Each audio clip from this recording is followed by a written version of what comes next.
Assalamualaikum warahmatullahi wabarakatuh. Alhamdulillah wassalatu wassalamu ala Rasulillah wa ala alihi wa sahbihi wa man walahu wa ba'du. Kaum muslimin, surah Al-Hajj adalah salah satu surah sesuai dengan namanya membicarakan soal haji.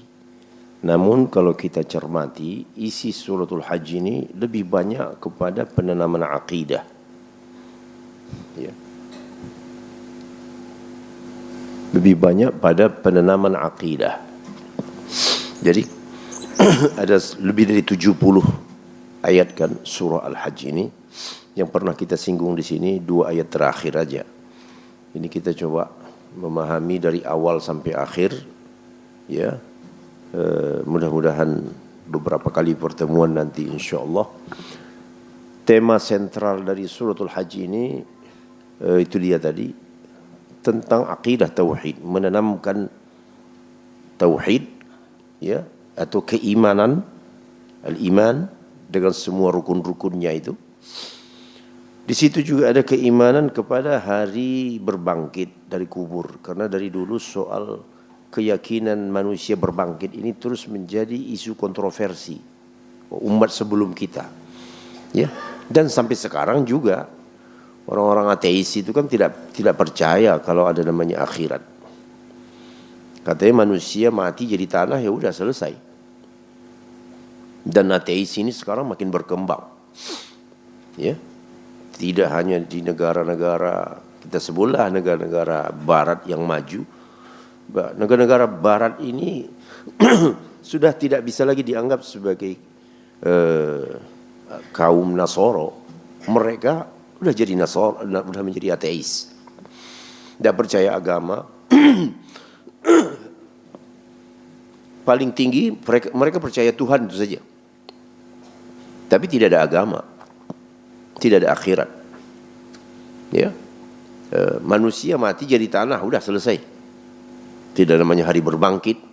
Jadi kenapa begitu? Ya karena mereka dirusak oleh faham materialisme ini.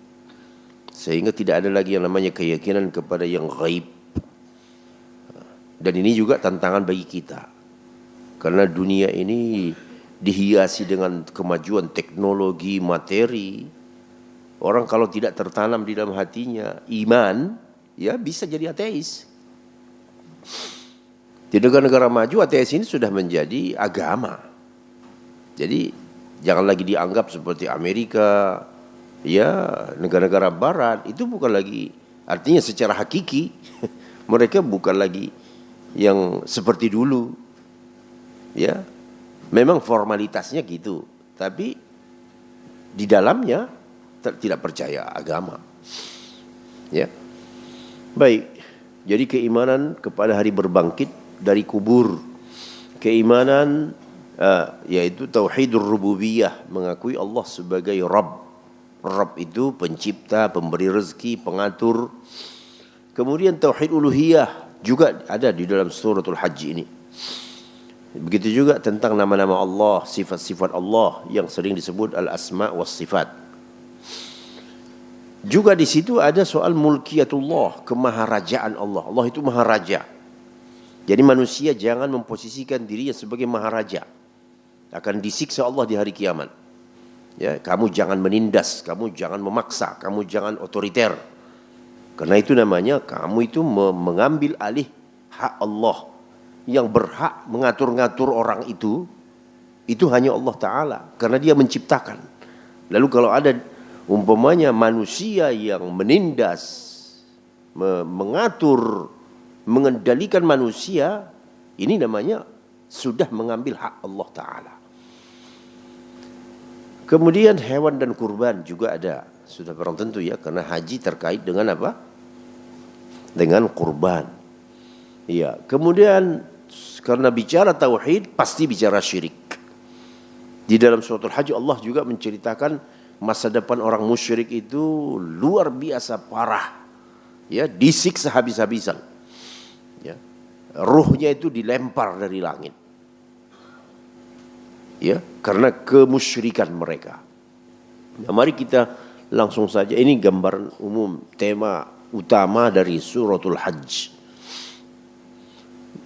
Kalau kita masuk ke ayat pertama, ini di sini Allah Subhanahu wa taala sudah menanamkan ya namanya kiamat.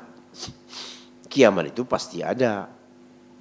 Ya, dan ini ajaran ya agama-agama yang ada asal usulnya dengan nabi-nabi.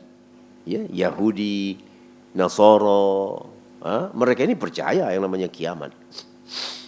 Ada namanya kiamat. Cuma persepsi mereka tentang kiamat itu apa yang terjadi nanti di sana memang ada perbedaan-perbedaan dengan kita. Tetapi secara umum mereka percaya kiamat. Ya. Yahud, Nasara, ya ada, mereka tahu ada neraka, ada surga. Cuma ya begitu. Klaim-klaimnya itu kita kadang-kadang rasa aneh.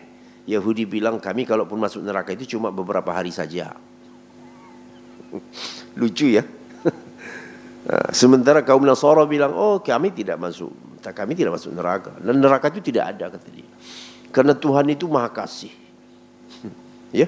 Jadi mau koruptor, mau pembunuh, tukang jagal, semua masuk surga. Aneh ya, aneh. Bagi mereka tidak ada terminologi neraka. Kita sesuai dengan ayat suci. Ya. Ayat sucinya bilang apa? Ada neraka tidak? Ada. Ada surga? Ada. Siapa di surga? Yang bertauhid. Siapa yang di neraka? Yang mempersekutukan Allah. Penjahat. Nah, justru kalau kita pakai ke logika kita, yang masuk akal itu ya ajaran Islam. Ya. Karena tidak mungkin disatukan antara penjahat dengan orang baik. Betul enggak? Di dunia saja enggak bisa diterima. Masa penjahat diberi penghargaan? Ya, penjahat diberi penghargaan. Terus orang solehnya ya biasa-biasa saja. Terbalik kan? Jadi yang adil itu orang yang bekerja baik benar diberi penghargaan. Orang yang menyimpang dikasih apa? Hukuman. Nah itu yang adil. Tapi kalau sama saja yang bekerja bagus dan penjahat sama-sama dapat penghargaan, itu justru tidak adil. Dan Allah Ta'ala bersifat adil. Tidak mungkin kejahatan tidak dibalas. Ya, semua kejahatan pasti dibalas. Ya, dan itulah konsekuensi dari keadilan. Nah, ayat pertama ini tentang keimanan kepada hari kiamat. Nah, mari kita lihat teksnya. A'udzubillahi minasyaitonirrajim. Ya ayyuhan nasu taqu rabbakum inna zalzalatas sa'ati syai'un 'azim. Wahai manusia, ittaqu rabbakum, takutlah kamu kepada Tuhan kamu. Sesungguhnya goncangan kiamat itu sangatlah dahsyat. Jangankan kiamat, gempa biasa saja skala 6 Richter, manusia panik tidak? Yang berkantor di lantai 40-50 sedikit saja terjadi gempa, ya, mereka yang bilang tidak ada Tuhan itu pun mukanya pucat juga. Ya, maunya begitu waktu dia mengalami panik begitu, kamu kan nggak percaya Tuhan ya? Kok mukamu pucat? Kok takut? Maunya digituin gitu. Ya, kadang-kadang hidayah itu ya dengan cara begitu. Ya, dibenturkan dia. Kalau tak percaya mati, tidak percaya akhirat, jangan takut. Di sini Allah Ta'ala mengingatkan, ya ayuhan nas, wahai manusia, ittaqu rabbakum. Takutlah kamu kepada Tuhan kamu. Dan memang hanya Allah lah yang pantas untuk ditakuti. Sesungguhnya goncangan kiamat itu sangatlah dahsyat. Ya, jadi ini peringatan tentang hari kiamat, ya, untuk melahirkan rasa takut. Rasa takut itu sangat penting. Orang kalau sudah tidak punya rasa takut, bagaimana Pak? Benar salah Dia tidak peduli karena tidak ada rasa takut. Ya. Nah, jadi tadi jadi awal suratul Hajj ini kira-kira keimanan pada hari kiamat, kepastian datangnya kiamat, tidak ada yang diragukan di situ. Ya. Bagaimana dahsyat goncangannya sampai-sampai membuat wanita yang sedang menyusui melempar anaknya. Padahal bagi ibu yang menyusui yang paling mahal itu apa? Ya bayinya itu. Dia biar saja dia merasakan sakit, ya asalkan bayinya jangan. Nah itulah sayangnya seorang ibu. Tapi pada saat kiamat itu bayinya pun dilemparnya, saking ya panik. Ya, yang hamil gugur. La ilaha illallah. Ya, kan itu menggambarkan ya, kepanikan yang tidak ada lagi taranya itu. Sampai wanita hamil jadi gugur. Ya, sekaget-kagetnya orang nggak sampai. Tapi pada saat itu yang hamil gugur. La haula wala quwwata illa billah. Ya. Kemudian manusia semuanya dalam keadaan mabuk. Padahal mereka bukan minum. Ya. Inilah goncangan kiamat. Ya. Jadi Allah menggambarkan kondisi kiamat yang dahsyat itu lagi-lagi untuk menimbulkan rasa takut. Dan sering juga ya goncangan itu muncul ya dari waktu ke waktu. Nah ini kan sebagai apa? Nah, inilah contohnya. Ya, inilah contohnya miniatur kiamat itu.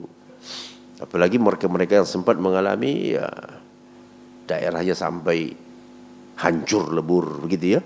Nah, bagi mereka itu ataupun kita yang melihat melalui dari jauh melalui televisi melihat, wah itu miniatur, belum apa-apanya itu. 1% pun belum apa, belum ada itu dibandingkan yang aslinya. Nah, kita melihat video tsunami di Aceh itu Pak. Siapakah yang nggak takut? Semua pada takut. Nah, itu tidak ada apa-apanya itu dibanding dengan yang aslinya kiamat itu.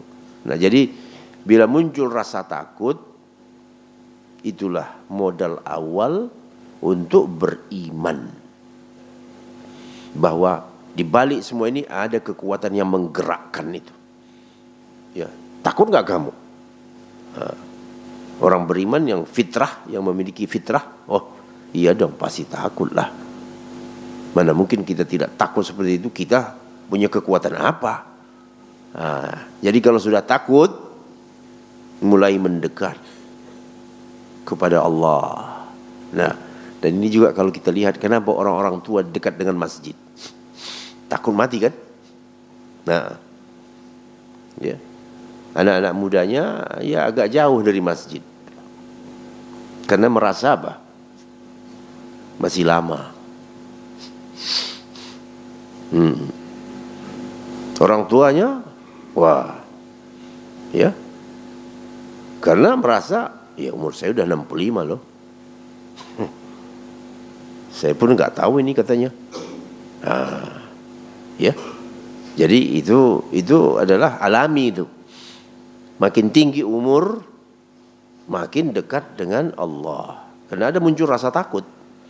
Apalagi membaca WA, Inna lillahi wa inna ilaihi raji'un. Sehari mungkin 2 kali. Ya, apalagi musim-musim kemarin itu. Ya. Sebentar-sebentar di grup Inna lillahi raji'un. Hah? Hah? Loh, padahal muda. Ya. Jadi rasa takut itu penting. Itulah yang mendorong seseorang untuk dekat dengan Allah Subhanahu wa taala. Ya. Baik. Ini persisnya ayat Allah yang menceritakan tadi dahsyatnya kiamat itu, wanita hamil gugur. Yauma tarawunaha tadhhalu kullu murdi'atin 'amma arda'at wa tada'u kullu dhati hamlin hamlaha wa taran nasa sukara wa ma hum bisukara walakinna 'adzaballahi syadid. Pada hari terjadinya kiamat kau lihat wanita yang menyusui melemparkan anaknya. Ya, saking takutnya. Ya.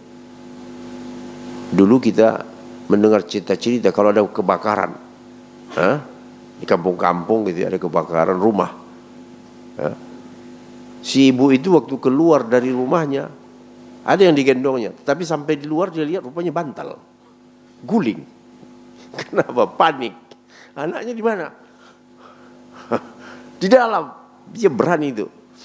Ya, itu fitrah seorang ibu kepada anak. Tapi nanti dia tak peduli lagi. Ya, dia tidak peduli lagi dengan anaknya. Dirinya yang dipikirkannya. Wah, subhanallah ya. Begitulah keadaan. Masih tidak takut juga. Nah, ini kalau sudah masih tidak takut juga ini udah parah ini. Ya, diberikan Allah gambaran-gambaran seperti itu, ya gugur kandungannya. Kau lihat manusia sempoyongan padahal mereka tidak mabuk. Artinya tidak mabuk di sini mereka bukan meminum alkohol, ya, tapi keadaannya itu ya begitu. Lebih mabuk dari orang yang mabuk gitu. Hilang kesadaran.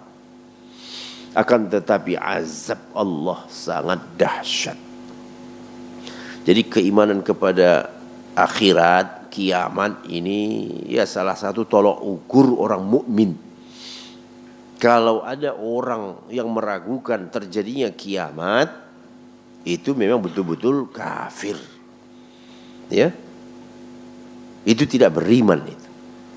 Jadi salah satu tolak ukur orang mukmin itu beriman kepada hari kiamat. Begitu. Lalu di ayat berikutnya ayat 3 dan ayat 4 Allah bicara soal orang-orang yang terpengaruh oleh syaitan.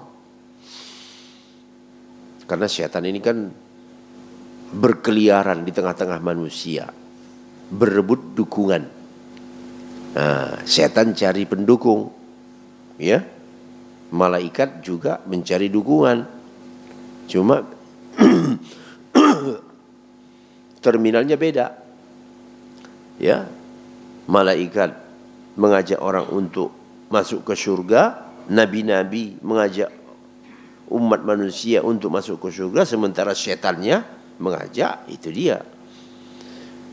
Wa minan nasi man yujadilu fillahi bighairi ilmin wa yattabi' kulla syaitanin marid. Kutiba alaihi annahu man tawallahu fa annahu yudilluhu wa yahdihi ila adzabis sa'ir. Sebagian manusia ini ada yang mendebat Allah tanpa ilmu. Nah, ini perhatikan Pak. Makin canggih, makin diberikan Allah kepintaran, makin murtad dari Allah Ta'ala. Ya. Karena dia diberikan Allah sedikit ilmu, wah dia pun meragukan, ada nggak Tuhan itu ya? Ya. Ini banyak terjadi ini di kalangan ilmuwan. Jadi ilmuwan-ilmuwan tanggung lah begitu ya. Sedikit dikasih Allah ilmu, ya khususnya ya banyaklah cabang-cabang ilmu eksakta ini, fisika, ya ada. Dan yang rawan-rawan dengan ateis itu ilmu-ilmu seperti ini Pak. Ya. Jadi di antara manusia ini ada yang mendebat Allah tanpa ilmu, mengikuti semua syaitan yang murtad. Jadi rupanya syaitan itu sudah masuk ke kepalanya, meragukan Allah. Ya. Sebenarnya alam ini tercipta dengan sendirinya. Tidak ada itu yang ngatur-ngaturnya itu. Gitu dia. Pada saat itu dia sudah tidak sadar lagi bahwa syaitan sudah mengendalikan. Telah ditetapkan. Jadi sekaligus ayat seperti ini kan mengingatkan manusia ya. Awas, hati-hati kamu ya. Hati-hati kamu. Di balik ilmu yang kamu pelajari itu ada juga orang yang tersesat. Jadi belajar ilmu ini ada dua, kalau kata orang Melayu ada dua gendangnya. Pernah Bapak mendengar kata itu? Kalau di Medan populer itu. Ya. Ini sesuatu ini ada dua gendangnya ini. Ada sering dengar, pernah ya? Kalau orang dari Melayu paham ini. Ya, dua gendangnya. Ya, artinya bisa dua alternatif gitu. Bisa makin dekat, bisa terjerumus. Ya. Jadi telah ditetapkan Allah siapa yang menjadikan setan itu sebagai kawannya atau walinya. Di sini mentawallahu, ya, mentawallahu, berwali kepada setan, maka ia pasti disesatkan oleh setan. Fa annahu yudhilluh. Nah, ini yang kita takut itu, Pak. Jadi yang disesatkan setan ini bukan orang yang tak berpendidikan saja. Orang yang berpendidikan tinggi pun bisa sesat. Itulah sebabnya kenapa ilmu itu harus dibarengi dengan keimanan. Ya, ya, mereka profesor-profesor yang di barat itu kurang dalam apa ilmunya, betul enggak? Tetapi tidak secara otomatis ilmunya itu membuat dia dekat dengan Allah. Kenapa? Di sana ada peran syaitan. Fa annahu yudhilluhu. Setan itu menyesatkan dia, ya, sehingga akhirnya dia mengatakan, ya tidak ada sebenarnya Tuhan itu kan persepsi manusia saja. Innalillahi wa inna ilaihi raji'un. Kalau sudah sampai ketika ini, Pak, ya udah mah, selesailah itu, ya, mati dalam keadaan begitu.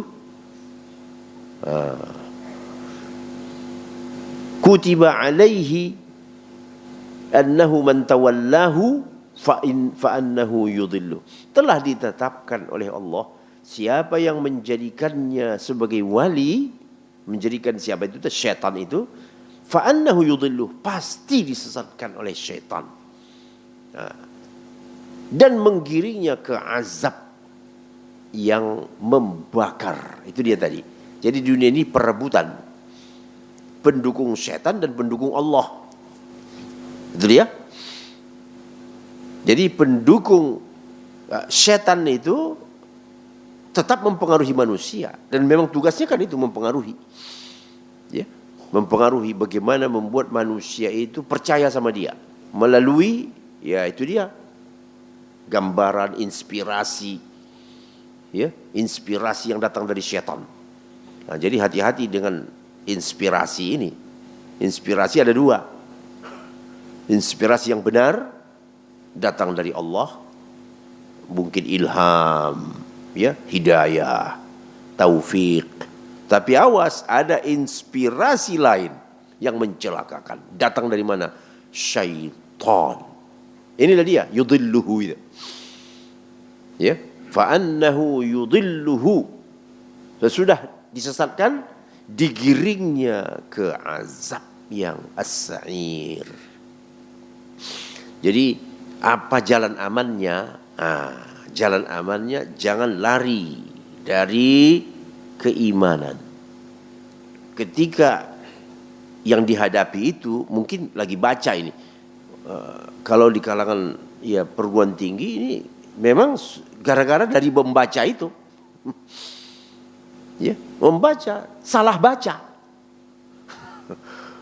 Dibaca tulisan orang yang tak percaya Tuhan. Dan dia pintar sekali menggiring setan. Fa annahu yudhilluhu. Setan itu menyesatkan dia. Wa yahdihi ila adzabis sa'ir. Ya, coba teringat Bapak ke ayat tentang Adam di surga, bagaimana setan memberi logika kepada Adam, ya. Tahu nggak Adam, kenapa kau dilarang makan ini? Ya. Dikasihnya ide, Pak. Ya. Kau tidak boleh makan ini supaya kau tidak kekal di sini. Tapi kalau kau makan ini, kau bisa kekal di sini. Informasi yang salah kan? Informasi yang salah. Adam, kakek kita, percaya. Ya. Yang membuat kau kekal di sini kalau kau memakan buah ini. Dia terpengaruh. Nah, itu dia tuh. Jadi garis bawahi terpengaruh. Hati-hati dengan terpengaruh. Dari mana asalnya? Inspirasi. Ya. Inspirasi ada dua. Inspirasi yang benar dan inspirasi yang salah. Kemudian kaum ateis liberal ini pengikut setan. Ya.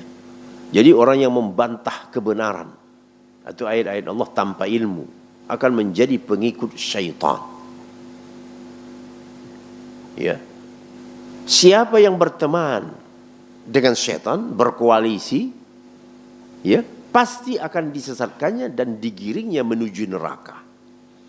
Nah, jadi oleh karenanya hati-hati memilih teman. Hati-hati membaca. Tidak semua bacaan itu bagus untuk dibaca. Ya. Jadi sebenarnya dari awal kita membaca itu sudah ada apa namanya, Pak? Furqan dalam bahasa Arabnya itu. Artinya apa? Ada sensitivitas. Nah, ini kok sepertinya ini mengarah ini. Mengarah kemana? Mengarah kepada kesesatan. Sudah. Khawatir nanti kau terpengaruh, tinggalkan saja. Cari bacaan lain. Ya. Kemudian setelah itu ayat kelima. Ayat kelima Allah Subhanahu wa ta'ala baru berbicara tentang orang-orang yang ragu tentang kebangkitan.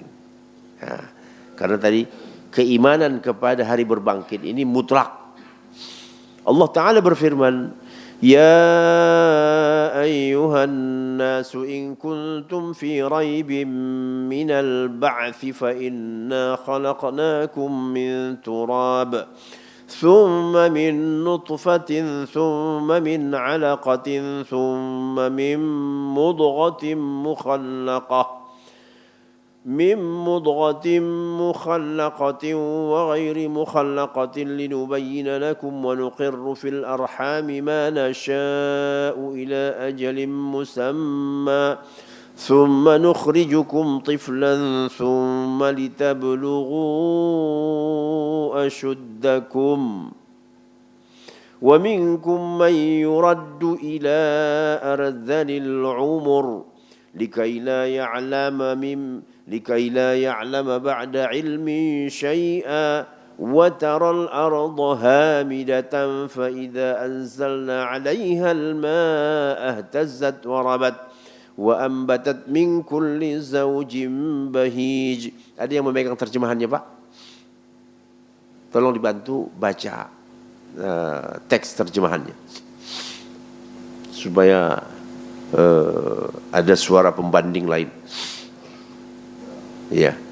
Agak panjang itu, setengah halaman ya. Silakan, pelan-pelan aja bacanya.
Coba lihat tuh. Diurut Allah proses penciptaan kehidupan manusia sampai akhir dalam setengah halaman. Ya, Pak. Masya Allah.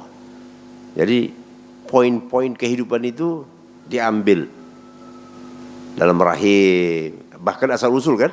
Tanah, setetes mani, setetes darah, sekerat daging, Ya? Lalu keluar jadi bayi. Nah, jadi begitulah Allah Ta'ala membuat penjelasan ringkas tapi masuk kena ke kepala manusia. Nah ini dia. Manusia diciptakan Allah dari apa? Tanah. Siapa itu? Kakek kita, Adam. Adapun kita, tidak lagi. Tapi dari apa? Dari mani. Ya, mani berubah jadi darah. Darah jadi daging. Udah jadi daging, mulai berbentuk. Sekian bulan dalam perut. Berbentuk manusia. Tepat waktunya ila ajalin musamma. Wah, keluar jadi apa? Bayi.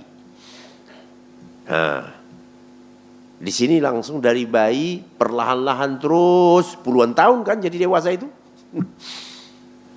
Ya, ada yang mati di tengah jalan, gitu. Ada yang, itu dia. Dari bayi ke dewasa ini puluhan tahun nih Pak. Coba bayangkan saja yang kita semua kan punya bayi dulu, belajar nendang-nendang, gitu ya. Mulai belajar beguling. Awas, hati-hati nanti dia beguling. Guling. Ya, sesudah itu baru mulai ngangkat kakinya, mulai belajar duduk. Kata orang Melayu, duduk timun. Faham Bapak duduk timun ini? Ya kayak timun itu kalau didudukkan kan jatuh lagi kan gitu kan. Nah, udah itu mulai duduk beneran. Mulai megang-megang, belajar apa? Berdiri. Bisa belajar berdiri. Berjalanlah mulai, bisalah nendang bola puluhan tahun kan. Dan kita melihat anak kita itu terus dari awal. Kita tidak lihat diri kita, tetapi kita lihat anak kita. Hukumnya apa? Seperti begitulah kamu dulu. Perhatikan itu anakmu itu, begitulah kamu dulu. Atau perhatikan adikmu, begitulah yang kamu alami dulu. Tidak ada beda sama sekali. Nah, lalu anak itu pun mulailah entah 4 tahun kita antarlah umpamanya ke grup bermain. Itu dia Pak. Terus berikutnya kita daftarkanlah masuk SD. Nah, 6 tahun dia di situ, pergi pagi, pulang jam 2, tiap hari ada libur segala macam begitu ya. Masuk kita daftarkan mencari sanawi atau SMP, 3 tahun pula lagi situ. Terus kita antarlah dia untuk perguruan tinggi. Saya hari ini mengantar anak ke Bandung. Saya catat aja itu ya, karena pertengahan Agustus mau masuk kuliah, cari kos. Tak terasa itu nanti Pak wisuda. Astagfirullahaladzim. Ya Allah ya Rabbi. Ya, padahal rasanya baru itu, baru mengantar anak ke kosnya pertama, tahun-tahun, semester. Nanti tanggal sekian mau wisuda. Astagfirullah. Cepatnya, betul tidak Pak? Nah, jadi dewasa. Ada yang dewasanya itu kita sebutlah 60 tahun. Selesai. Tetapi ada yang dikasih Allah umur panjang, ila arzalil umuri. Ya. Apa arti arzalil umur itu? Sampai tua renta, lansia kita bilang. Ya, di atas 60. Ada yang sampai 70, ada yang sampai 80. Dan ini relatif, orangnya beda-beda ini ya. Bagaimana kondisinya? Ada yang betul-betul ingatan sudah apa? Hilang. Ini profesor dulu ini. Datang bekas mahasiswanya. Assalamualaikum Prof. Bagaimana kabar? Siapa kamu? Kan Prof dulu yang presentasi di kelas itu begitu canggih. ya, rujukannya begini. Di mana itu dulu? Astagfirullah. Betul kata Allah tadi? Apa kata Allah tadi, Pak? Hah? Mari ayatnya. Wa minkum man yuraddu ila arzalil umur. Di antara kamu ada yang dikembalikan. Dikembalikan itu maksudnya balik-balik seperti bayi. Sudah matang puncak kematangan berpikir sampai mengeluarkan teori dan segala macam. Mulai menurun pelupa. Betul? Ila arzalil umur likaila ya'lam, supaya dia tidak tahu apa yang dulu dia ketahui itu. Jadi perjalanan hidup ini kalau direnungkan, subhanallah, manusia itu lemah. Oke, ada satu-satu Mahathir umur 90 tahun masih. Ya itu kan satu-satu. Ya, belum pikun, masih mengeluarkan ide-ide, masih menerima amanah. Itu kan satu-satu. Tapi tetap aja ada batasnya. Ya. Jadi ini semuanya kira-kira ya mana tadi kajian kita itu ya. Pikun habis selesai, mati. Tanah yang tandus disirami hujan. Nah, perhatikan kami itu tanah tandus. Datang hujan. Kok sepertinya jadi subur. Kok tiba-tiba nongol dari bawah itu? Kita kan sering makan sayur apa, tapi kita tidak perhatikan kan? Bahkan orang-orang yang berkecimpung dalam ilmu pertanian pun mungkin dia tidak perhatikan. Itu siapa itu yang membuat kelopak itu terbuka? Tumbuhlah itu tunas. Siapa yang buat itu? Bumi itu atau Allah? Yang kamu lempar ke tanah itu cuma biji. Kok bisa tergelopak itu? Kok bisa keluar dari biji itu? Siapa? Ya? Allah Ta'ala. Dia tidak terjadi dengan sendirinya. Jadi begitulah Allah menggambarkan ini semua. Ya, tujuannya apa tadi? Ayat yang pertama di awal ayat itu apa kata Allah, Pak? Hai manusia, jika kamu ragu. Ini ceritanya tadi kan. Kalau kamu ragu tentang bangkit dari kubur, ketahuilah kamu itu kami ciptakan dari nol. Nah, pertanyaan ujungnya apa? Ini siapa yang menciptakan proses panjang itu? Apakah mungkin itu terjadi dengan sendirinya? Tanpa ada yang menciptakan? Nah, berikutnya apa? Pertanyaan berikutnya, mana lebih sulit menciptakan sesuatu dari tidak ada, lalu ada dan berproses panjang puluhan tahun? Mana lebih sulit itu dari membangkitkan sesuatu yang sudah pernah ada? Mana lebih sulit, Pak? Yang menciptakan dari awal. Ya, yang menciptakan dari awal. Dan dia berkuasa melakukan itu. Apalah bagi Allah artinya yang sudah ada, udah jadi tulang, udah masuk kubur, suatu waktu keluarlah manusia dari dalam kubur itu.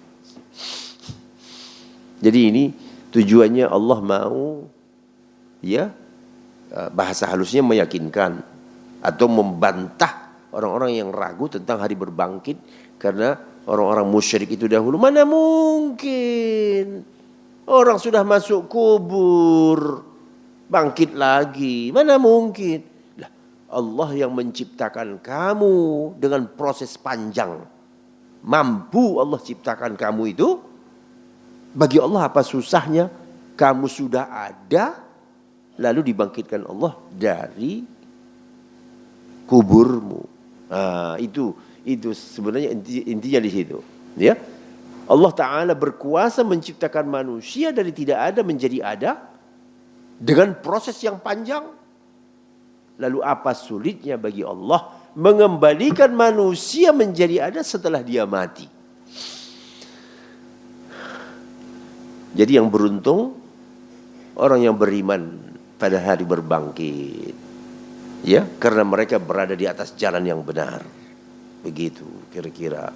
Ini yang dikatakan tauhid rububiyah itu. Ya. Dialah yang maha mencipta. Yang menciptakan kamu dari tidak ada. Ya, lalu setelah itu jadi Bapak perhatikan ini kembali ya, saya ulang sedikit. Ayatnya, ya ayuhan nas in kuntum fi raibin minal ba'fi. Kalau wahai manusia, kalau kamu masih ragu ya dari kebangkitan dari kubur itu, coba perhatikan kamu, kami ciptakan kamu itu dari tanah melalui proses ya 40 hari dari air mani, dari mani beralih menjadi darah, darah jadi daging, baru berbentuk.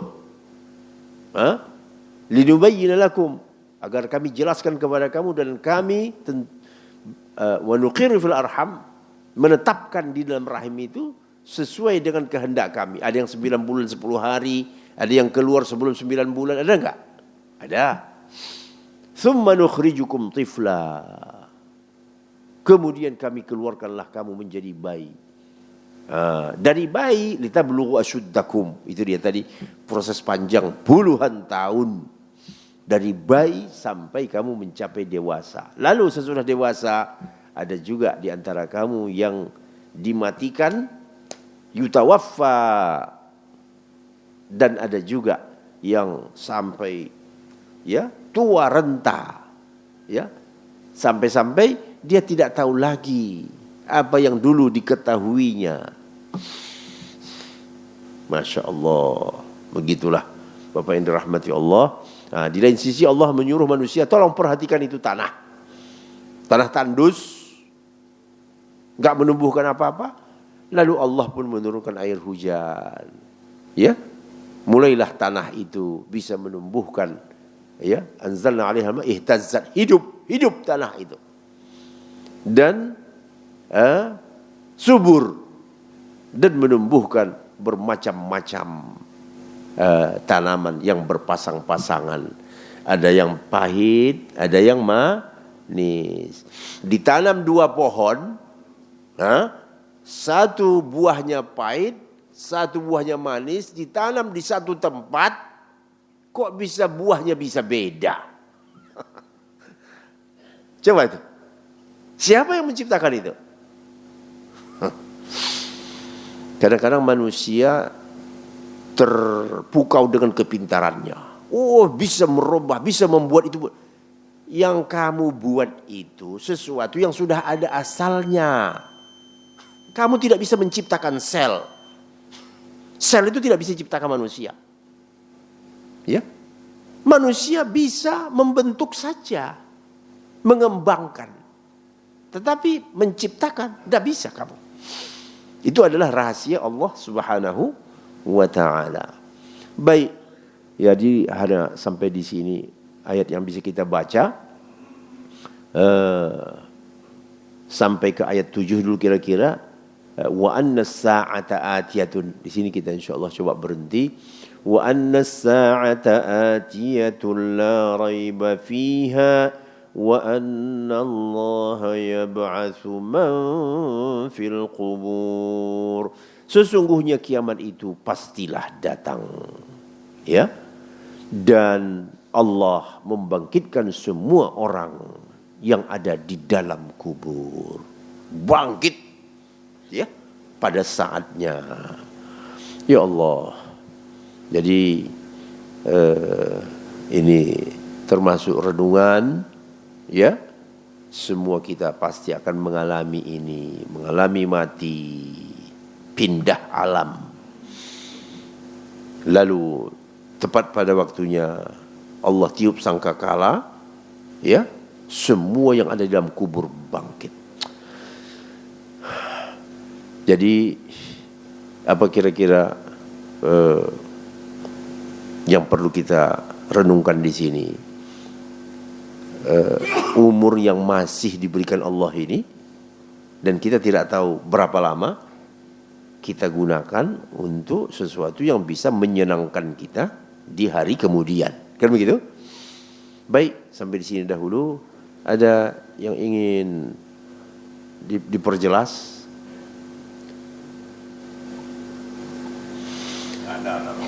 Baiklah, sampai di sini dahulu. Mudah-mudahan ini bermanfaat. Ya, aqulu qawli hadza wa astaghfirullah. Wassalamualaikum warahmatullahi wabarakatuh. Subhanakallah bihamdika asyhadu an la ilaha illa anta astaghfiruka wa atubu ilaik.